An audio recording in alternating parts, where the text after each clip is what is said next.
is as close as your next prayer. Prayer is the weapon that God has given His children to wage war in the heavenlies. Church of Jesus Christ, stop whining about the attacks on your life by the prince of darkness and put on the whole armor of God in Ephesians 6. Attack, and then attack again, and then attack again, and crush him and drive him out of your life. If it seems to be hopeless, pray, because God answers prayer. Moses prayed, and the sun was arrested in its courses by the hand of God as Joshua crushed the enemies of Israel.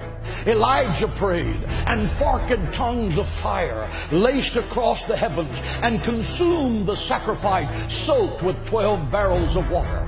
Hezekiah prayed, and I'm talking about Old Testament prayer right now. Hezekiah prayed, and 185,000 Assyrians that surrounded Jerusalem, promising to slaughter every Jew in the sacred city. The next morning, Hezekiah rolled out the letter that General Sennacherib had sent to him, mocking his God and mocking the people of Israel.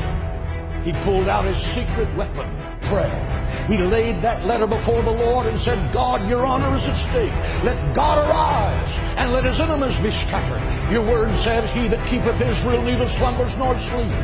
And that night, the death angel from heaven came and swept through the camp of the Assyrians. He smote the sentry standing at his post. He smote the infantry slumbering in their tents. He smote the generals as they made their battle plans to destroy the sacred city.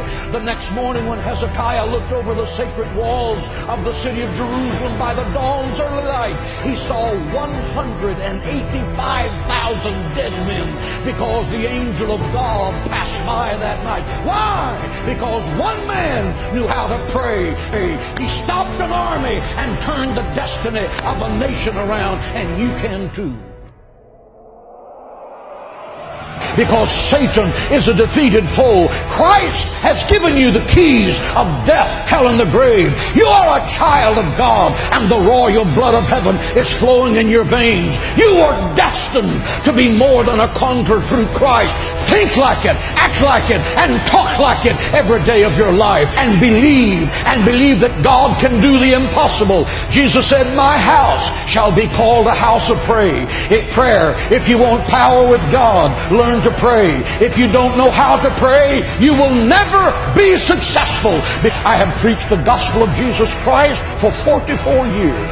I have preached in football stadiums packed with 75 to 80,000 people. I have preached in the beautiful cathedrals of Rome. I have preached in the mud huts of third world nations. I have preached to millions of people around the world by radio and television. Why did it happen? It happened because my mother went to war with the devil for my soul in her prayer room, and the devil lost. She prayed me out of the fires of hell and into the gates of heaven. Prayer works. Try it.